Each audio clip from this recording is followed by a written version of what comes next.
6 o'clock news starts right now. Right before they vote on a historically large $3.4 billion city budget, the San Antonio City Council making some last-minute adjustments. Even still, City Hall reporter Garrett Berger tells us tens of millions of dollars was left out.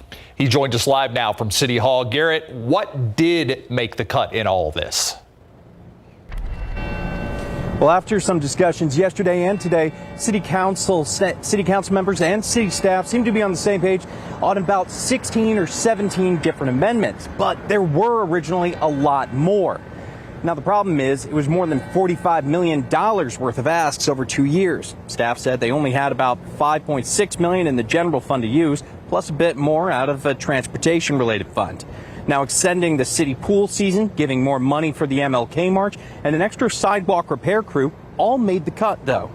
As did a plan to use a portion of the city's CPS revenues to establish a program for climate resiliency and sustainability.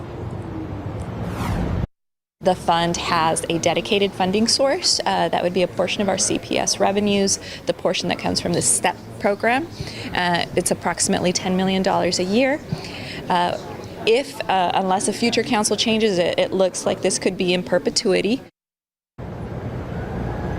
One of the amendments was authorizing an additional position for each council office, but roughly half of them indicated they would forgo the extra position and ask the money for their portion be used to fund other things, most of them singling out building renovations for a child advocacy group, an amendment that hadn't made the cut.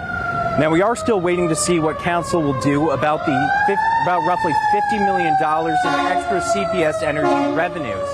At this point, a sizable portion of the council doesn't seem to back the staff plan to use that as for a rebate program to send back to customers. But unless they vote tomorrow to take it out of the budget, it looks like that will be passed as part of it. We're going to wait and see tomorrow morning here at City Hall. I'm Garrett Berger, KSAT 12 News. Yeah, we will follow that vote. Thank you, Garrett. In Maverick County, neighbors are concerned about the way that bodies of unidentified migrants are being buried after a video of their grave sites was posted online. It's been dubbed the PVC Cemetery, and it's located in a corner lot of the Maverick County Cemetery in Eagle Pass. Some grave sites are sunken in there due to rain, and the new burial sites have mounds of dirt on top. More than a dozen bodies have been buried in the corner lot, including a baby. County officials are warning, though, they are running out of space. Last Thursday, I signed an emergency order, and then I brought it to Commissioner's Court to be ratified. But we're going to start using reefers to store some of the bodies because we don't have anywhere to bury them anymore. It is unclear what the identification process will be, if there is any, for those who are buried here. Inside a courtroom today, a teen convicted of murder will serve the rest of his sentence in adult prison. 18-year-old Edgar De La Cruz aged out of the juvenile system after serving 11 months of his 25-year sentence. In 2020, De La Cruz killed 17-year-old Sebastian Carpio, then burned and dumped his body out in the county. A transfer release hearing was held for De La Cruz today to decide if he would be released on probation or sent to a state prison. A judge quickly ruling in favor this afternoon to send him to prison, a decision the victim's mother was satisfied with, but still says his sentence wasn't enough. I will never get Sebastian back, and 25 years that this individual will serve in the adult prison will never be enough for me. De La Cruz was given 20 years for the manslaughter charge, 25 for an aggravated robbery charge. Those will be served concurrently. He's eligible for parole in 12 years after serving half of his sentence. Yesterday, we told you authorities knew who he was, and today they have him in custody. A man wanted by Hollywood Park police for a deadly shooting at a restaurant has been arrested. 22-year-old Derek Oliver Jr. was arrested after a standoff in Waco. Police say he barricaded himself inside a relative's home there. Oliver is charged with capital murder for the shooting that happened outside of the Rose Bistro on San Pedro Avenue near Mecca Drive Sunday morning. Police say he was arguing with two people when Oliver allegedly pulled out a gun. One man was injured and two people were killed. After more than 7 months, a suspect accused in a fatal hit-and-run case has been found. He's now facing charges. The case is from back on March 5th. 41-year-old Mark Mendez charged with failure to stop and render aid resulting in death. Mendez accused of hitting a pedestrian with his truck. The victim identified as 47-year-old Mario Bolger. The crash happened on Calabria Road near Petranco Road in Loop 410. Police say Bolger was crossing the street, not in a crosswalk, when he was hit by the truck. He died at the hospital. Mendez told police he hit something while on his way to the bar, but says he didn't turn around to check. Investigators impounded his truck and found the damage was consistent with hitting a person. His bond is set at $75,000. The mayor of Uvalde is hoping that an app will make people in the area feel safer in the wake of the elementary school shooting there. It's a mobile panic alert system. Here's how the Safer Watch app works. An authorized employee can push a panic button that will notify the Uvalde Police Department and issue a lockdown. People can also submit anonymous tips through that app, something the Uvalde mayor says could have been helpful last week when 2 people were shot at Uvalde Memorial Park in what police described as gang violence. As soon as we knew the vehicle description, that app put it out all over the community. And if you have it, we can do it. And like I said, we're only as good as the information we get from citizens. The app is free to download in both the Google Play and Apple app stores. The 2 large school districts in San Antonio looking for community feedback on how they should redraw their districts. It's in response to a change in population in certain parts of those districts. Both Northside ISD and SAISD needing to redistrict. It's due to a rule by the Texas Education Code that requires the school board to redivide single-member districts in the U.S. Census if it shows a change in population. Northside ISD hosting 2 community meetings on September 15th and the 20th. SAISD hosting several meetings beginning September 20th to early October. For details on both of them, you can head to KSAT.com. We have an official deadline for voter registration for the November 8th election. It is October 11th. Now, you might notice that's a little more than the standard 30 days before Election Day. Well, during a press conference, Elections Administrator Jackie Callanan for Bexar County said it's because of the Columbus Day federal holiday. That falls on a Sunday. It's observed on a Monday, which makes the deadline that Tuesday. Mail-in registration that is postmarked by October 11th still counts. Callanan also talked about the integrity of the Bexar County Elections Office. The integrity of the elections in Bexar County is sound. We have a system. We have so many checks and balances in it. No, at any time, not one piece of our election system that the voters are using is attached to the internet. Now, fewer voters are expected to turn out this year compared to the years of presidential elections. The Elections Office, though, still planning for more than 700,000 people. For more details about the November election, go to KSAT.com. Saving lives and attracting attention for it. A San Antonio Fire Department program only 4 years old, now the gold standard across the country. It makes whole blood available on ambulances and at trauma scenes.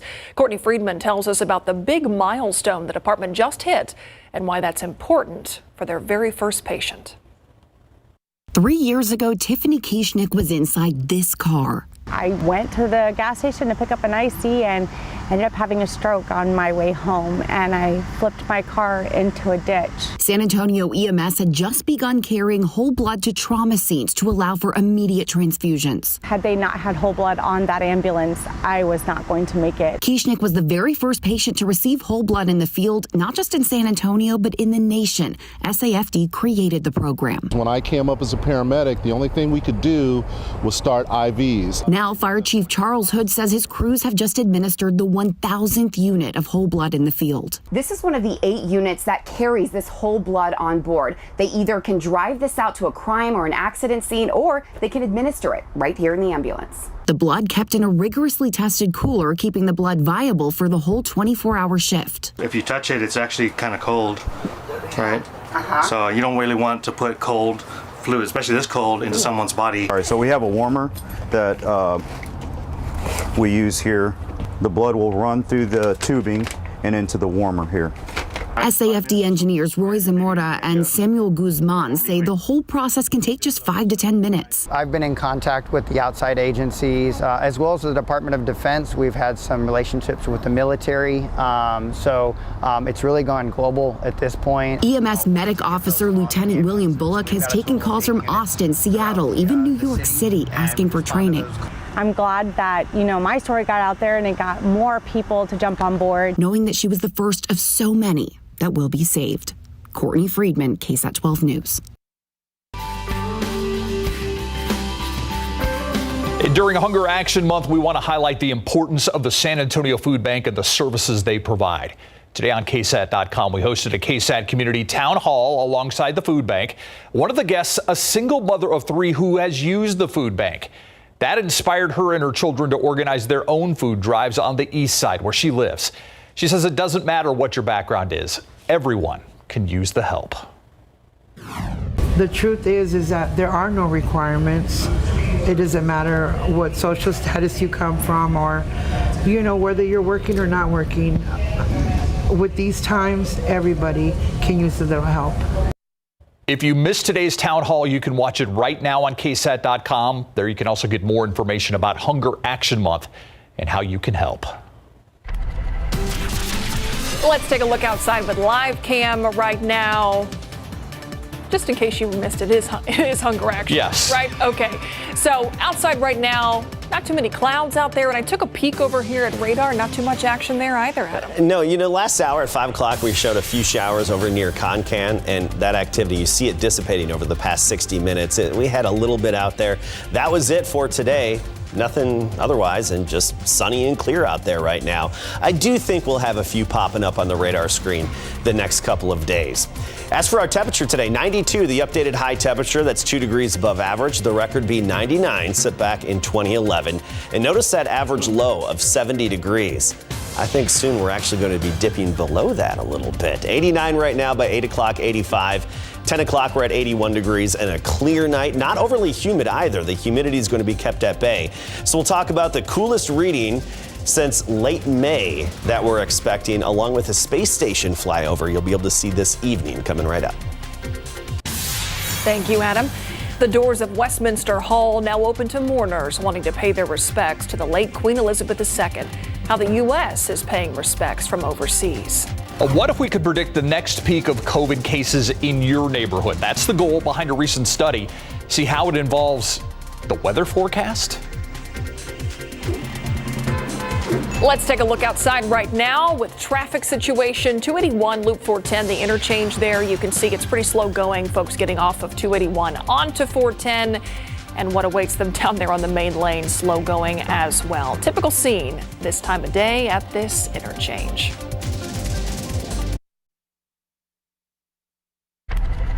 Welcome back. I'm Stefania Jimenez, and here's what we're working on for you tonight on the Night Beat. Days have turned into weeks, and a small community is still waiting for drinking water. So what's being done to solve the problem? That's something that we're asking county and state leaders. I took her to my family dentist, and he was like, I can just examine her, I cannot treat her.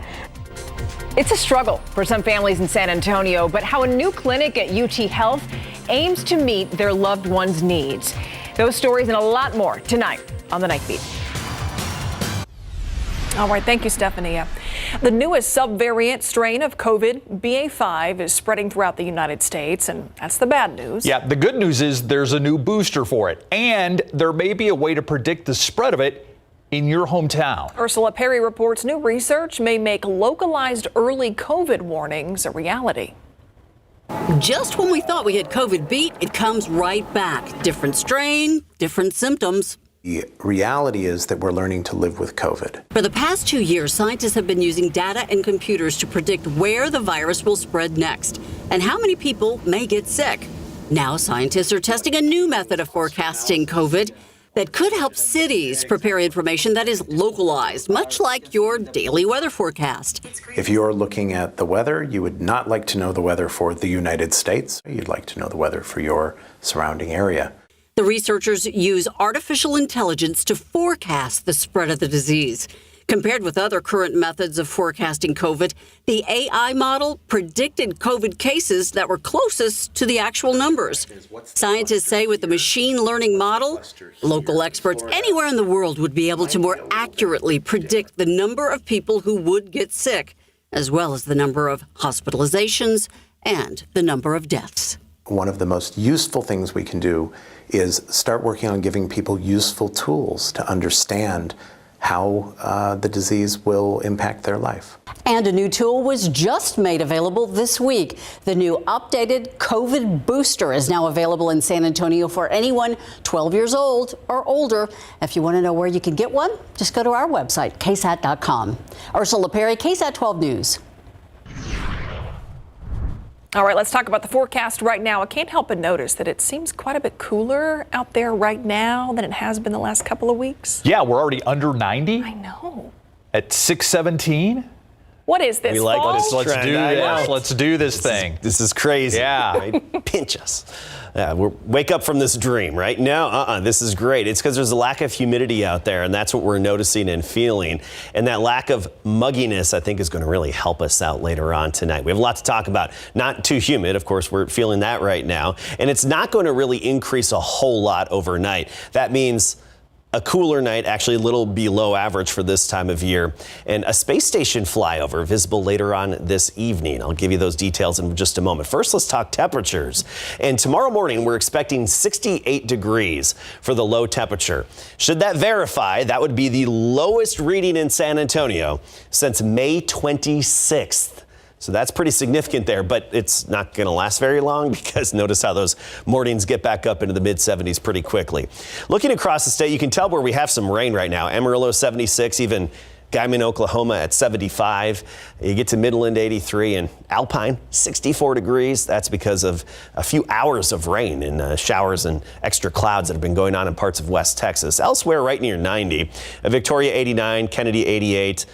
Hondo 91 officially at the airport right now. We're checking in at 89. You go to Converse 90 degrees and Bernie 86. But here's the key. Dewey's right now in the 50s for a good portion of us. Officially at the airport, the dew point 58 degrees. That puts us in the pleasant category. Once it's 60 and up, that's when you start to really notice the stickiness. Anything over 70 is considered the oppressive level of humidity. Now, this will rise a bit overnight, as it typically does, but it's not going to get out of control. So often we see that low afternoon dew point turn into a very sticky and muggy one overnight. We're talking into the low 70s, but I think we'll only see that dew point climb up into the mid 50s overnight. And that isn't just really significant for comfort level out there. It's still going to feel a little muggy, but the dew point is a good indicator just how low the temperature can drop at night. It's basically your lower limit of how cool it can get. So this is what we're expecting tomorrow morning. Canyon Lake, 66. Kerrville, 64. Uvalde, 68 degrees. 69 in Pleasanton. I think San Antonio, we're talking 68 degrees for a low temperature. Timberwood Park, about 64. And again, should 68 verify officially at the airport, then it would be the coolest reading since May 26th. By the afternoon, we're back in the low 90s tomorrow. Low to mid 90s, still the general rule of thumb for at least the next 7 days. Now, let's talk about rainfall and any potential out there. West Texas, parts of the Panhandle, seen some of those showers today. We're seeing some shower activity. But that moisture is not going to be headed our way.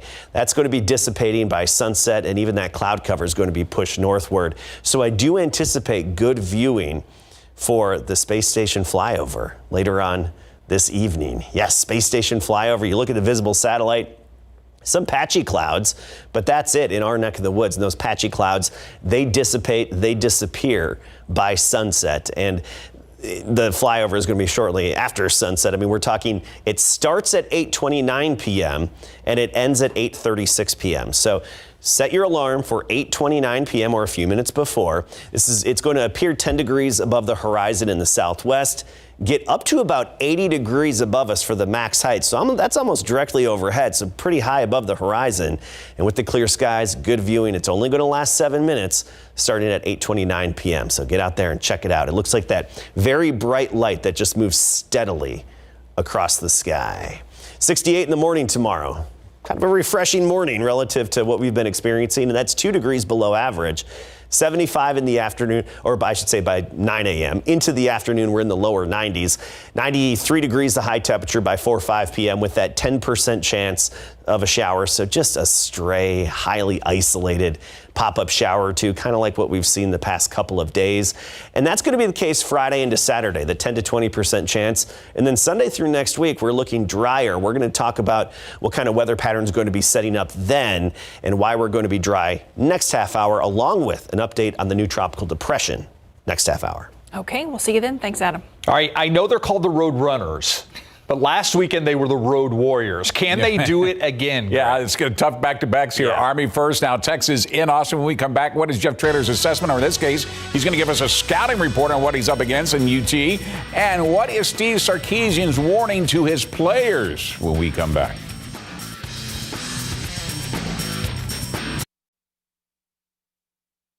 When the UTSA Roadrunners face the Texas Longhorns for the first time in school history, they know they'll be competing in front of the largest crowd they've ever seen. They have been preparing for this week, as well as how the Longhorns have improved from Steve Sarkisian's first year last year to this year. Just look at what their defense did against the number one ranked team in the nation, and had both of their quarterbacks not have been injured in that game, what might have been? What does head coach Jeff Traylor notice in Sark's second season in Austin? They're different. I mean, they're really experienced on the D-line, and on the O-line, they're just way more massive. I know they're playing some younger kids, but they're as good a players there are in the country for their position. So I would say interiorly, and I've always thought that Bijan and Roshan are two of the best backs in the entire country. I've had tons of respect for them for a long time, and nothing I've seen a video has made me change my mind for dang sure. They're really different backs. It will be interesting to see just how much we see from Bijan Robinson after he suffered a shoulder injury against the Crimson Tide, and with more than likely a third-string quarterback calling the shots, how much the Horns use Roshan Johnson in the Wildcat. After playing the number one ranked team in the country and almost pulling out the upset of the year in just the second game of the season, the Texas Longhorns have got to make sure they don't let UTSA become a trap game. Even after the 20-19 loss, the Longhorns have been getting huge praise from all over college football, from fans and teams alike, after hanging with the best college football program in the country in only their 10th overall meeting and their first since the 2009 BCS championship game. Remember, the Horns are down to their third-string quarterback in Charles Wright, who only took one snap, by the way, or took snaps, I should say, in one game last year in a blowout of Texas Tech. So head coach Steve Sarkisian issued this caution as they prepare for the Roadrunners this weekend. To quote my old boss, we got to be careful of the rat poison of people telling us how good we are, which is important. You know, a week ago, everyone told us how bad we were, and now this week, everyone wants to tell us how good we are. And we got to be careful to quiet the noise outside of our building and focus on us, be enamored with us, and focus on our preparation. All right, kickoff at Royal Memorial Stadium on Saturday night in Austin between UTSA and Texas will be at 7 p.m., and KSAT 12 Sports will be there. When the Fighting Texas Aggies face the Miami Hurricanes this Saturday night in College Station, will be the number 24 team in the country hosting the number 13. It's after the Aggies' stunning 17-14 loss to Appalachian State at home this past Saturday. They dropped them out of the top 10, where they were at number 6. As a result, this is a must-win for the Aggies if they want to keep their national title hopes alive, because only one team has been able to reach that point with 2 losses, and that was LSU Tigers in BCS format in 2007. LSU won. Aggie star wide receiver Anais Smith, who only had 4 catches for 21 yards in the loss, was asked what was the message he delivered to the team after the stunning upset. My message was it's time to regroup, recuperate, and don't let this loss define us. You know what I'm saying? It's one loss, but we're not able to let this affect us to where we start going downhill. Like, it's only up from here, so we got to keep going. All right, kickoff at Kyle Field between the Aggies and the Hurricanes on Saturday night is set for 8 p.m. What are the Cowboys having to say now about Cooper Rush being their quarterback, at least in the near future? You'll hear that tonight on the Night Beat. Yeah, are they any rush to look for a replacement? That would be a very good question. Yeah. We should ask that. Thank you, Greg. Coming up next in our KSAT Q&A, we are answering some big questions about fentanyl. What you need to know next.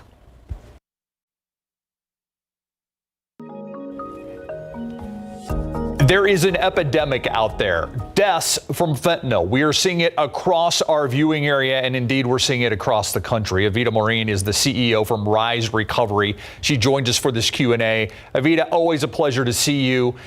When we talk about fentanyl, obviously it's a scary word, but I'm not sure people really understand what it is, how prevalent it is. So let's start there. Are we seeing fentanyl in San Antonio, in both the big city of San Antonio as well as some of the smaller areas around our city? Yes, I think people with loved ones who are using drugs recreationally need to be aware that it is everywhere. Just from 2018 to 2020, there was a 40% increase in overdose emergency calls in Bexar County. So that is just our community, a 40% increase. So we anticipate 2021 and 2022 to have increased even further than that. And so how are people getting this? Because it's my understanding that people don't go out seeking fentanyl, right? They're going out looking for something else, but then how are they coming into contact with it? It's really devastating because a lot of these kids, frankly, a lot of kids are using these drugs recreationally. They're using things like, or thinking they're using things like oxycodone and other types of recreational drugs that used to not cause death. They may have caused addiction at a time, but now they are manufactured in Mexico, in China. They're manufactured to look exactly like these drugs that they're not, and they're laced with fentanyl because it is so much more potent that you can transport more of it to our country. So that is why fentanyl has become such a rash in our community, and why you need to be so careful anytime you decide to put something, a drug in your mouth that you don't know where it came from. Yeah, I think we saw some kids in Hayes County thought they were getting Percocet, and it was laced with fentanyl. Why, and you kind of answered this question, but I want to be more direct about it. Why is fentanyl used in some of these things? Does it give you more of a, for lack of a better word, more of a kick, more of a high than just the normal drug would do? That's, it is less about the high, why fentanyl is laced in these things, and so much more about the economics. It is because it is so much stronger than any other opiate on the market. We're talking 50 to 100 times stronger than heroin and morphine. Then drug dealers, drug cartels can move more of it than you could, say, heroin or fake Percocets. So it's being moved and drawn into these other drugs, thinking these individuals that are doing this are not, they're lacing it because they think it'll spread more, they'll be able to spread more drugs across the community. And that's really the devastating part of this, is that there aren't a lot of people looking for fentanyl and looking to abuse fentanyl, especially because it's manufactured illegally now. They're finding it in things that they thought were safe, or thought were safer, and they don't have the kind of life-saving measures around, and so they end up overdosing. We mentioned the deaths among students in Hayes County, and we're showing some of the images of these drugs. And some of these pills, some of these substances, they're very colorful. They look like candy. I mean, you could see why this could be appealing to kids. Is that really where we're seeing this spread among teenagers? We're seeing it everywhere. I think the concern I have as a mother, looking at a bag of this multicolored candy-looking drug, is that it's going to reach hands that have no idea. Small children that think you've got candy lying around and put it in their mouth and not realize that they've just ingested a deadly poison. So that is my big concern, is the accidental overdoses that are going to take part as a part of that horrible rainbow fentanyl that we're seeing. But I think for teenagers, it is so much more about mental health. It is so much more about so many other reasons that they are struggling and using as a method to try and get through stress and through life, hard times. So they're trying to get high. They're not trying to kill themselves, but they are finding things like Percocet, like oxycodone. They're not likely to try. I doubt that any of those kids in Hayes County shot up heroin. It's much more likely that they tried something they thought was safer. Talk about how you can protect, as a parent, your advice for protecting against fentanyl, for a parent and for the kids that are out there, because I know you have children, and some of this stuff looks like Flintstone chewables. I mean, exactly. How do you protect our families against fentanyl? I think one of the most important things every family should have in their medicine cabinet is Narcan, and that is available through morenarcanplease.com. It is free to people in Bexar County, and I recommend learning more about Narcan because it is an opioid reversal drug. It essentially stops that overdose. It's like an antidote to that overdose that's happening, and it is becoming more and more accessible to the common person. And so I would have Narcan in every single medicine cabinet in the event that, God forbid, something like that happened to your young adult, your teenager. And I think also talking about drug use. It is not going to increase risk if you talk about it and you have maybe substance use in your past. It's going to inform really important facts about your background that your child needs to know. It's very important that we not be afraid and we not stigmatize the conversation, and that we are letting kids know that this fentanyl could be in anything and that the risk is too great to not have that conversation with your parents. Yeah, open a line of communications. Mm-hmm. And Evita, before we let you go, I want to ask you a question that's may have a very simple answer. Is there any way to look at a drug and tell whether it is laced with fentanyl? There is no way to do that. And it is the amount of a size of a couple grains of salt can be an overdose for someone. It is so small, and it looks like a white powder, much like a lot of other drugs do. I would definitely recommend that if anyone is struggling to consider that there is a Bexar County helpline, 210-SAY-CARE. That's 210-729-2273. And that is available to all Bexar County residents to get the resources that they need to connect to find the support that they need. 210-SAY, S-A-Y-CARE, C-A-R-E. Yes. Evita Marine, CEO of Rise Recovery, always appreciate your time. Thank you so much. Thank you. We'll be right back.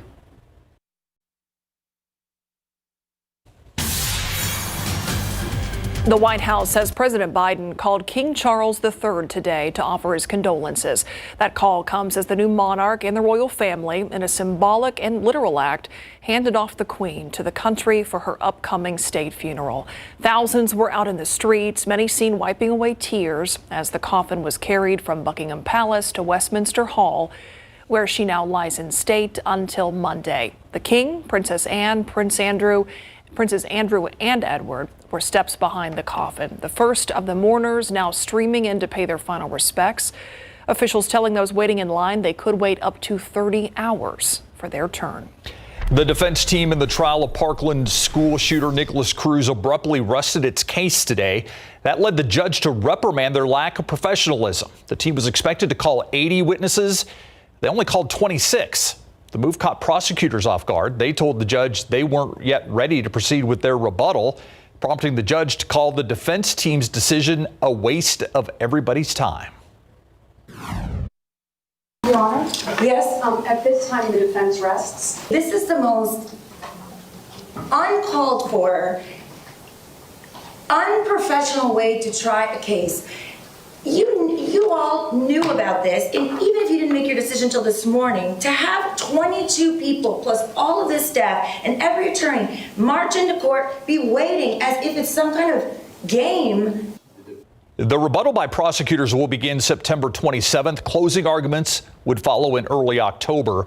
Cruz pleaded guilty last October to 17 counts each of both murder and attempted murder in the 2018 shooting at Marjorie Stoneman Douglas High School in Parkland.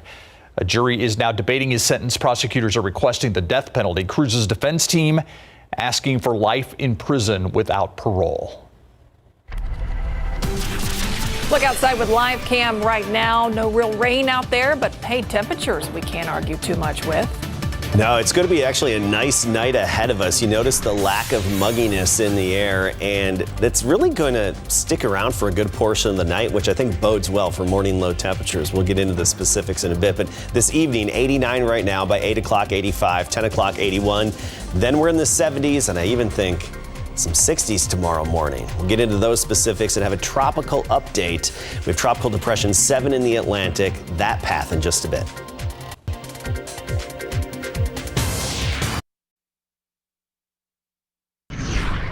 All right, we sure complain when it's really humid out there, so let's talk about how really not humid it is. Yeah, let's be really happy when we have low humidity. I know, and it's not like a cold front moved through or anything. We just had drier air aloft that mixed downward in the afternoon, as we see in these situations, and it's not going to last very long. So enjoy it, and it's going to feel great to get outside and watch the space station Flyover this evening.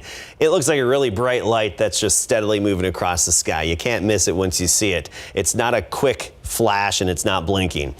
8:29 p.m. is when it starts. It'll last 7 minutes, max height about 80 degrees above horizon, appearing starting in the southwest and moving off to the northeast. So probably by about 8:32, it should be close to directly above us. So enjoy. Good viewing for it. Take a look at the satellite imagery and you see those patchy clouds have, for the most part, dissipated, as they do. Once you lose that sunlight, you lose the daytime heating, you lose those patchy afternoon clouds. Some higher clouds off to the west, but I don't think they'll be really moving their way into our KSAT 12 viewing area to get in the way of viewing the International Space Station. And some of those high clouds are coming from the thunderstorms and the showers in parts of West Texas, stretching from the Panhandle southward, Amarillo to Lubbock, Midland area, all the way down to Alpine and Fort Davis. Some good soaking rain there. It's good to see this for other drought-stricken parts of Texas. And rain chances going forward, not looking all that great for us. I mean, here's the situation. Upper level high is moving out of here only to be replaced by a stronger one that's going to be moving in. And that stronger upper level high is really going to dominate Sunday all the way through next week. Previous indications were this would be farther to the east and maybe we'd get a flow off the Gulf of Mexico. Now that doesn't look like the situation. And so we've taken our rain chances from that 10 to 20% chance Sunday through next week down to 0. So we really didn't scale it back all that much, but we only have a few slim opportunities the next few afternoons. 10 to 20% chance Thursday, Friday, and on into Saturday, briefly for a few hours in the afternoon. Most neighborhoods dry, but still cross your fingers. You could be some of the lucky few over just the next coming 3 days. Really, that's it. All right, tropical update. We have Tropical Depression 7. Max sustained winds 35 miles per hour, gusting to 45. Pretty weak system. Going due west, heading toward the northern Caribbean and basically moving toward Puerto Rico, Dominican Republic, and Haiti. Most likely to turn into a tropical storm later tonight or early tomorrow.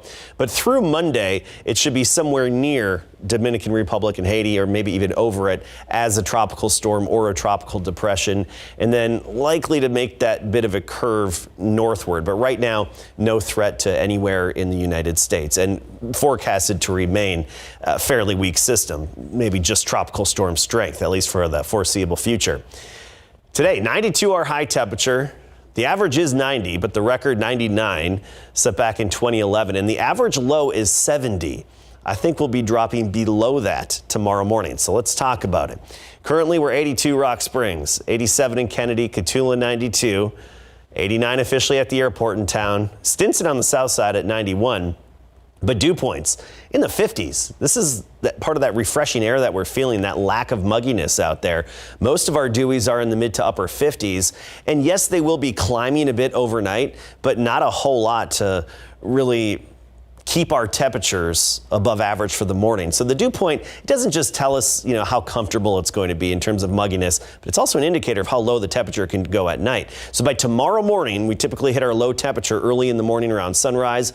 We're thinking about 68 around San Antonio and a few degrees lower up into the hill country. And should that 68 verify, it would be the coolest reading we've had officially in town since May 26th. By noon tomorrow, 86, then a high temperature of 93 degrees with just that 10% chance of a stray shower or two.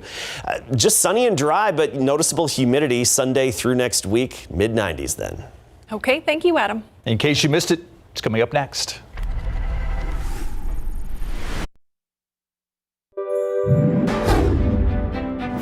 It's Wednesday. It is September 14th. A now former San Antonio police officer indicted by a Kendall County grand jury on multiple felony charges of child abuse. He's 29-year-old Adam Franklin Alonso. Today, he is facing 3 felony charges of injury to a child for alleged incidents stretching from the summer of 2018 to January of this year. One of those accusations detailed in that indictment describing Franklin Alonso pointing a gun at a child.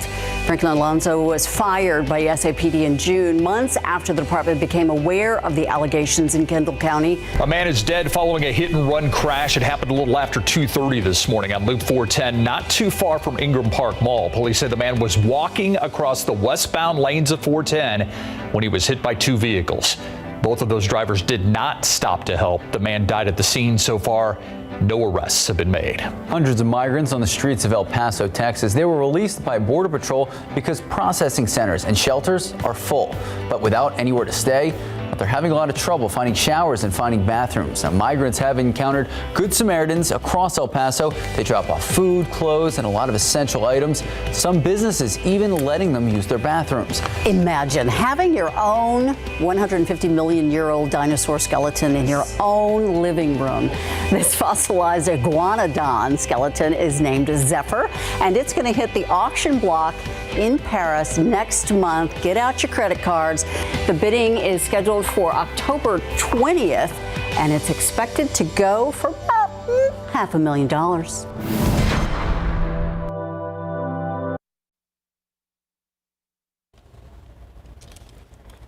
Again, that space station flyover starting at 8:29 p.m. So enjoy that. Otherwise, forecast-wise, we're looking at just that 10 to 20% chance the next few afternoons through Saturday. So just a few rogue pop-up stray showers. Low 90s through Saturday, the mid-90s and Sunday. Mid-90s and sunny on Sunday through next week. Love 90s. Woohoo. Yeah. Thanks, Adam. And thank you for watching the news at 6. See you back here on the Night Beat at 10.